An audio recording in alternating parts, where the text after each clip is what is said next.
अभी जो 5,000 crore CRCS portal को दिया गया, क्या उसकी पैसा वापसी की प्रक्रिया शुरू हो गई है? जो पहले का 5,000 करोड़ बांटा है, ये वाला अभी बंटने की प्रोसेस में नहीं आया है। जो 5,000 करोड़ पहले बांटे, कुछ 20-25 लाख लोगों को 10,000, 20,000, 25,000 मिला, वैसे ही मिलेगा। हमारा 50 लाख 1 करोड़ रुपया, तो हमको कब मिलेगा? आज हमारा ही प्रेशर है कि सुप्रीम कोर्ट को इस तरीके का डिसीजन लेना पड़ा। इस चीज को समझिए। 14 अक्टूबर के बाद की क्या परिस्थिति अब आप लोगों को दिख रही है? हम खाली अपनी उपस्थिति वहां दर्ज करवाना चाहते थे कि सुप्रीम कोर्ट ये देखे कि निवेशक जो है वो उनकी तकलीफ, उनकी पीड़ा क्या है। ये सरकार को अब जवाब देना पड़ेगा। अगला डेट कब है? दिसंबर? नहीं, 17/11/2025 को अगला डेट पड़ा है। 6 महीने के अंदर जो चीजें हो रही हैं, क्या कहीं दबाव बनाने और डील करने के लिए भूमिका तो नहीं तैयार हो रही थी? ये पूरा दिख रहा है कि कुछ लोगों को बचाने के लिए ये सारी चीजें हो रही हैं और चीजों को डाइल्यूट किया जा रहा है, लेकिन इनको हम लोग बच कर निकलने नहीं देंगे, चाहे वो झारखंड हो, चाहे वो सुप्रीम कोर्ट हो, चाहे वो कोई भी जगह हो। नमस्कार, सुशल संवाद में स्वागत है। और फिर से आज बात हम सहारा इंडिया और निवेशकों की करेंगे। सुप्रीम कोर्ट में आपने देखा 14 अक्टूबर को क्या कुछ हुआ। उस 14 अक्टूबर को जो निवेशकों के पक्ष को लेकर वहां लड़ाई लड़ रहे थे, उन तमाम कई संगठन वहां पहुंचे, उन्होंने प्रदर्शन किया और अपनी बात कहा कि भाई उनकी भी सुनी जाए। और इसके बाद क्या होगा, कड़ी को समझने की हम कोशिश कर रहे हैं, इसलिए कि आप देख रहे होंगे कई तरह की खबरें और समाचार चल रहा है। जितना मुंह उतनी बातें हो रही है। कोई कह रहा है कि बस अब अच्छे दिन आने वाले हैं और निवेशकों का पाई पाई लौटने वाला, तरह तरह के वीडियोस आपके सामने आ रहे हैं, समाचार आ रहे हैं। इसलिए आम निवेशक जो है वो अभी भी दिग्भ्रमित है, वो समझ ही नहीं पा रहा है। आज भी सैकड़ों कॉल इस बात को पूछने के लिए आता है कि भैया सहारा में हमारा पैसा है। कोई कहता है 50,000, 1 लाख, 2 लाख, ऐसे हम कहाँ जाएं, कहाँ पर क्या कुछ करें। अभी भी आम निवेशकों को कोई भी सटीक सूचना ना सहारा के तरफ से दिया गया है, ना सरकार के तरफ से। वो पता है कि सीआरसीएस पोर्टल खोल दिए गए हैं और कहा गया है कि 5,000 करोड़ फिर से आ गया है, पैसे लौटाए जाएंगे। लेकिन सीआरसीएस पोर्टल कितना काम कर रहा है, नहीं कर रहा है, अप्लाई हो रहा है, वो भी अभी पैसा की प्रक्रिया शुरू हुई, वो भी स्पष्टता नहीं है। इसलिए तभी निवेशक जगह जगह पर जाकर वो अपने पैसे, एक तो लोगों को कंसल्टेशन करने में अपने पैसे लुटवा रहे हैं। हमारे साथ प्रवीण जी हैं और आपको पता है कि झारखंड से और ये लोग तमाम जो है देश भर में एक मूवमेंट तैयार करने की कोशिश कर रहे हैं। इनकी जो संस्था है विश्व भारती जन सेवा संस्थान, तो हम इन लोगों से समझने की कोशिश करेंगे कि अब 14 अक्टूबर में जो कुछ हुआ कोर्ट के बाद, अब क्या पॉसिबिलिटी दिख रहा है। क्या निवेशकों को के लिए राहत के लिए खबर है या मुश्किलें और बढ़ने वाली है। इसलिए कि सब कुछ जब अडानी के हाथ में जाएगा तो क्या आम निवेशकों के अच्छे दिन आएंगे या बुरे दिन आएंगे, समझने की कोशिश करेंगे। तो शुरुआत 14 अक्टूबर के बाद की क्या परिस्थिति अब आप लोगों को दिख रही है, सरकार की भूमिका, सहारा के और कोर्ट की क्या दिख रहा है, आप लोग आगे की क्या तैयारी कर। शशि जी बहुत बहुत नमस्कार, आपके दर्शकों को भी नमस्कार। शशि जी, सबसे पहले तो मैं ये बताना चाहता हूँ कि 14 तारीख को जो हमने आह्वान किया था सुप्रीम कोर्ट के प्रांगण में एक शांति प्रोटेस्ट, उसको आप प्रोटेस्ट मत बोलिए, एक मतलब शांति सद्भावना के रूप में हम लोग वहां बैठे थे। हम खाली अपनी उपस्थिति वहां दर्ज करवाना चाहते थे कि सुप्रीम कोर्ट ये देखे कि निवेशक जो है वो उनकी तकलीफ, उनकी पीड़ा और उसी अंदाज में आपने देखा होगा कि 14 तारीख को हम लोग सुप्रीम कोर्ट के प्रांगण में करीब 500 लोग अंदर थे और जैसे ही प्रशासन को पता चली कि और बहुत सारे लोग बाहर से अंदर आने वाले हैं, उन्होंने पूरे सुप्रीम कोर्ट की घेराबंदी कर दी और लोगों को आने नहीं दिया अंदर। लेकिन जो 500 लोग अंदर थे उसका ही हमें आप समझिए कि एक बहुत बड़ा बेनिफिट हुआ है, क्योंकि तुरंत वहां से रजिस्ट्रार को खबर गया और उसके बाद चीफ जस्टिस के पास भी हमारा खबर गया कि बाहर में सहारा सेबी का जो मैटर चल रहा है और सहारा का जो इन्वेस्टर है वो बाहर में इस केस में जो भी ऑर्डर आने वाला है उसका इंतजार कर रहे हैं। तो हमने जो एक प्रेशर क्रिएट करना था सुप्रीम कोर्ट के ऊपर, हमें लगा है कि हम उस दिन वो प्रेशर क्रिएट कर पाए हैं, क्योंकि 14 तारीख को आप समझिए कि देश के जितने बड़े बड़े लॉयर, वो सारे लॉयर वहां इस केस में खड़े थे। जैसे मैं आपको नाम लेकर बता देता हूँ कि सहारा की तरफ से कपिल सिब्बल साहब खड़े थे, सरकार की तरफ से सॉलिसिटर जनरल तुषार मेहता साहब थे, आपको ये अदानी की तरफ से मुकुल रोहतगी साहब थे, सेबी की तरफ से अरविंद दातर साहब थे। और इन सब के ऊपर सुप्रीम कोर्ट ने एक एबेकस क्वेरी, जो कि ये जो 88 संपत्ति अदानी को देने जा रहे हैं, जो सहारा ने बोली है कि ये संपत्ति हम अदानी के साथ डील कर रहे हैं, उस संपत्ति की जांच करने के लिए एक एबेकस क्वेरी बिठाया गया है। उनका नाम है शेखर नफाड़े साहब। वो 1 महीने में इन सारी चीजों की जांच करेंगे, कौन सी संपत्ति जो है वो मतलब जिसमें डिस्प्यूट नहीं है और किस संपत्ति में डिस्प्यूट है, कौन सी चीज बेची जा सकती है, ये सारी चीजों की जांच करेंगे। शशि जी, पहली बार आप ये देखेंगे कि सुप्रीम कोर्ट ने मतलब निवेशकों का हित कैसे सुरक्षित हो ये सरकार से पूछा है कि इस पूरे डील से निवेशकों का किस तरीके से हित होने वाला है, ये सरकार को अब जवाब देना पड़ेगा। हम अपनी उपस्थिति दर्ज इसीलिए ही कराने गए थे कि हम निवेशक हैं, इस पूरे डील से हमारा फायदा कैसे होगा, और ये काम सुप्रीम कोर्ट ने बखूबी किया है, जो सरकार से ये पूछा है। तो आप 14 तारीख का जो हमारा प्रोग्राम है, एक तरीके से आप मान के चलिए कि वो आंशिक रूप से हो या जिस भी रूप से हो, उसमें हम लोग जरूर सफल हुए हैं कि अब निवेशक को एक पार्टी बनाया गया है। और अब हम लोग जो हमारा 147/2024 जो केस लगा हुआ है, जो निवेशक की तरफ से लगा हुआ है, उसको अब हम लोग सुप्रीम कोर्ट में ये करवाने जा रहे हैं, उसको रजिस्टर कराने जा रहे हैं, और उसकी सुनवाई बहुत जल्दी करवाएंगे।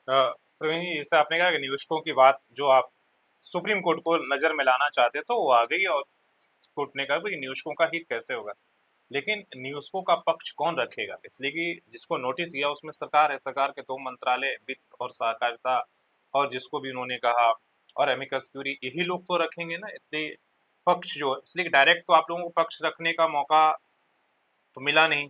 आप अलग से जो लगाए हैं, बोले कि उनका आप ही आएगा, तो उनका पक्ष ईमानदारी पूर्वक रखा जाए। क्या सरकार पे इतना भरोसा है कि सरकार निवेशकों का जो पक्ष है वो ईमानदारी से रखेगी कोर्ट के अंदर? देखिए, हमको ना सरकार पे भरोसा है, ना सहारा पे भरोसा है, और नहीं अदानी पे भरोसा। सरकार और अदानी को आप अलग कैसे कर सकते हैं? ये दोनों तो एक ही पार्टी है। सरकार ने सारा सजाकर अदानी को दिया क्या इस देश में? और दूसरे उद्योगपति और ये नहीं है क्या, बिल्डर नहीं है क्या कि जिसको सहारा की संपत्ति दी जाए? हमारा तो ये मानना है कि आप सहारा की संपत्ति का ऑक्शन करिए, किसी एक पार्टी को देने की क्या आवश्यकता है? आप ऑक्शन करोगे तो जो अदानी जो के साथ जो डील कर रहे हो, उससे 3 गुना 4 गुना ज्यादा पैसा आएगा। तो सरकार की नीयत और सरकार की मंशा हमें बिल्कुल बिल्कुल मतलब उनकी आप मंशा कह पर रहे हैं कि बिल्कुल ये सब सच है। करने से पहले सरकार और इनका होमवर्क हो चुका है, अंदर खाने सब कुछ बिल्कुल डील बिल्कुल हो चुका है। बिल्कुल अंदर का सरकार ने सारा चीज सहारा के साथ डील करके और उसके बाद अदानी को आगे कर दिया। अदानी एक मुखौटा है, पीछे से सरकार सारा डील कर रही है। इसके पहले भी आपने देखा होगा कि जो 5,000 करोड़ रुपया लेकर आते हैं और 100 में से एक आदमी को पैसा मिलता है, तो सारा चीज तो इनका पहले से फिक्स रहता है। और वो पैसा देने के लिए भी इन्होंने सहारा के ऑफिस खुलवा दिया है। डिफिशियंसी के नाम पे वहां पे पैसे की लूट हो रही है। एक तरफ से सहारा पैसा कमा रहा है, दूसरी तरफ से 10,000, 20,000, 50,000 लोगों को दे रहे हैं। तो ये बेवकूफ बनाने का तरीका है। ये हम तो शुरू दिन से बोल रहे हैं कि सरकार हमें बेवकूफ बना रही है।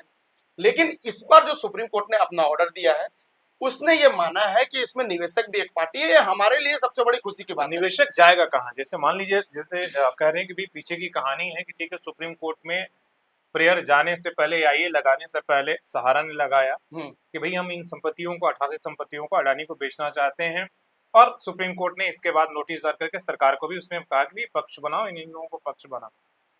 लेकिन आप कह रहे हैं कि भी इसके पीछे कहीं ना कहीं पहले से होमवर्क हो चुका है। ठीक है, अडानी और सरकार ने ही सब कुछ, तो वैसे में आम निवेशकों किस पर भरोसा करे और कहाँ जाए, क्या करे? देखिए, आम निवेशक को थोड़ा सा इंतजार करना पड़ेगा, क्योंकि हमने जो केस लगाया आम निवेशक की तरफ से लगाया है। लोगों को हमारे ऊपर विश्वास भी, और आपने देखा भी होगा कि हमारे विश्व भारती के अभी तक हमें लगता है 40-45 हजार मेंबर भी बन चुके हैं। निवेशक की तरफ से हम लड़ाई लड़ रहे हैं, और एकदम फ्रंट से हम लोग लड़ाई लड़, उसी की बानगी थी कि 14 तारीख को हम लोग सुप्रीम कोर्ट में दिखे थे। हमारा पक्ष बगैर सुने अब इस केस में ऑर्डर नहीं आएगा, यह हम आपको बता दें। क्योंकि आपने देखा होगा कि जैसे ही 88 प्रॉपर्टीज के साथ में सहारा वालों ने बोला कि देश में जितनी भी केस चल रही है उस केस को निरस्त कर दिया जाए और सब सुप्रीम कोर्ट में ही सुना जाए, लेकिन वहां माननीय जो हमारे जज साहब बैठे हुए थे, वो वहां तक बात पहुंची ही नहीं। ये 88 संपत्ति में ही सारा मामला रुक गया। तो उन्होंने सीधे ये क्वेश्चन कर दिया कि जो आप ये लेकर आए हो, ये जो आप संपत्ति लेकर आए, उसमें आपने देखा होगा सहारा सिटी भी एक संपत्ति था, जिसमें सहारा श्री और उनकी वाइफ रहते थे। उस पर लखनऊ नगर निगम मैंने अपना कब्जा कर लिया। तो आज जब वो प्रॉपर्टी आपकी है ही नहीं, तो आपने लिस्ट में कैसे डाल दिया? तो अब कोई भी चीज अब इनके लिए, चाहे वो सरकार हो या फिर सहारा हो, इतना आसान नहीं है कि आप आसानी से सुप्रीम कोर्ट को बेवकूफ बना के निकल जाएंगे। क्योंकि अब हम लोग वहां खड़े हैं, इनकी एक एक कलई हम लोग वहां खोलेंगे। हमारा केस लिस्ट होने दीजिए, आप देखिए कि इन लोगों के हम लोग क्या हालत करते हैं। मैं एक दूसरा इसमें आप कह रहे हैं, जैसे आप कह रहे हैं कि भाई नगर निगम ने सहारा सिटी पर कब्जा कर लिया, ईडी ने कोलकाता में जो केस किया, चार्जशीट, ये सब कुछ हुआ, जिसमें पहली बार कहा गया कि 150 करोड़ या कितना जी जी जी ये है, 1.5 लाख करोड़ के आसपास में। जी जी जी तो ये जो 6 महीने के अंदर जो चीजें हो रही हैं, क्या कहीं दबाव बनाने और डील करने के लिए भूमिका तो नहीं तैयार हो रही थी कि भाई आप अगर इस डील में नहीं आओगे तो हम इतना ना नकेल कस देंगे आपका, या आपके लिए मुश्किल होगा इसलिए कि सारी संपत्तियां अलग अलग आपके ए में चली जाएंगी। नहीं देखिए, मुझे लगता है कि कुछ जो सरकार जो डील करवा रही है ना, इसमें सहारा के कुछ लोगों को बचाने के लिए भी काम हो रहा है।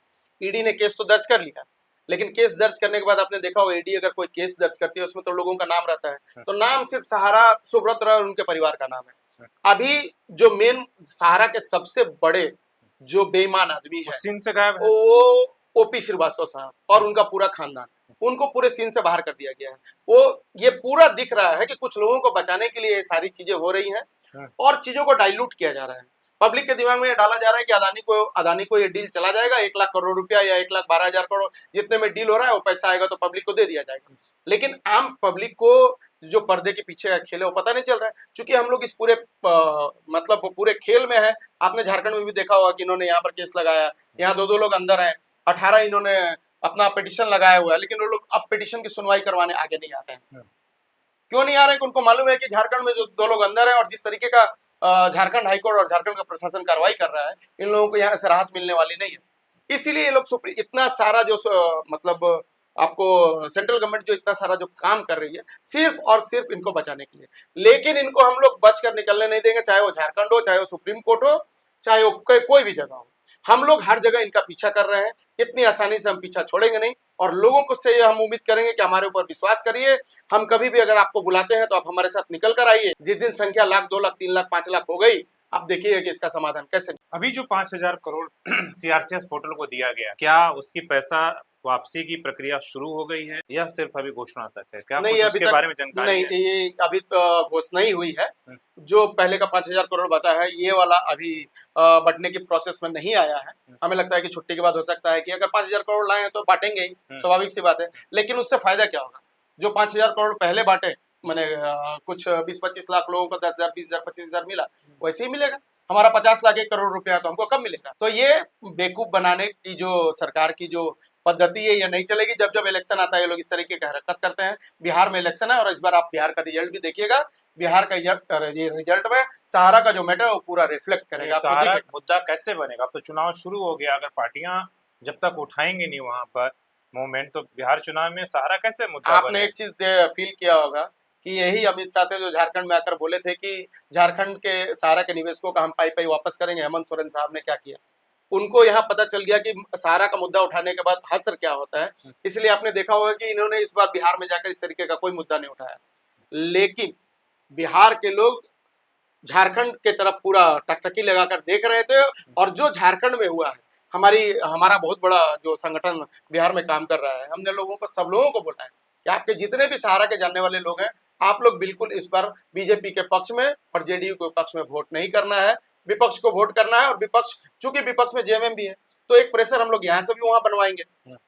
तो आप देखिएगा बिहार का जो रिजल्ट आएगा उसमें आपको कुछ ना कुछ सहारा का इफेक्ट भी जरूर दिखेगा, क्योंकि हम लोगों के संपर्क में है, लोग वहां पर बता रहे हैं कि लोग मुद्दा उठाना तो चाह रहे हैं, लेकिन कोई भी पार्टी इसको मैंने पकड़ना नहीं चाहिए, क्योंकि बहुत बड़ा इशू है। और आपने देखा होगा सुप्रीम कोर्ट में, इसलिए मैं बता रहा हूँ कि देश कैसे कोई बड़े वकील नहीं थे जो सुप्रीम कोर्ट में इस मैटर में खड़े नहीं थे। तो आम निवेशक की तरफ से नहीं खड़ा था ना, कोई सहारा की तरफ से खड़ा था, कोई अदानी की तरफ से, कोई सरकार की तरफ से। बात सवाल इसीलिए है कि भाई आम आदमी के लिए कौन खड़ा होगा, कैसे खड़ा होगा और उनका हित कैसे होगा? बड़े लोगों के लिए तो खड़े हो जा रहे हैं, सब कुछ संभव हो जा रहा है। आम आदमी को अपना हित खुद ही साधना पड़ेगा। जैसे हमारे जैसे लोग, हम भी आम आदमी, हम कौन है? आप हमसे बैठाकर इंटरव्यू कर रहे हो, लेकिन हम सुप्रीम कोर्ट पहुंचे हैं। अब हमारे जो लॉयर है वो सुप्रीम कोर्ट में आम आदमी का पक्ष रखेंगे। हम पीछे कहाँ है इसमें? हमें सिर्फ मौका मिलना चाहिए और इसीलिए हम लोग मेंशनिंग करवा रहे हैं अपने केस की। आप देखेंगे इसके बाद जब भी सुप्रीम कोर्ट में मैटर आएगा, हमारे लॉयर वहां आएंगे और आम आदमी का पक्ष रखेंगे और बहुत मजबूती से रखेंगे। आज हमारा ही प्रेशर है कि सुप्रीम कोर्ट को इस तरीके का डिसीजन लेना पड़ा है। इस चीज को समझिए आप। अगला डेट कब है? दिसंबर? नहीं, 17/11/2025 को अगला डेट पड़ा है। वो डेट थोड़ा आगे पीछे होता रहता है, ठीक है। देखिए, लेकिन 17 तारीख का डेट अभी आपको नेट पर दिखा रहा है।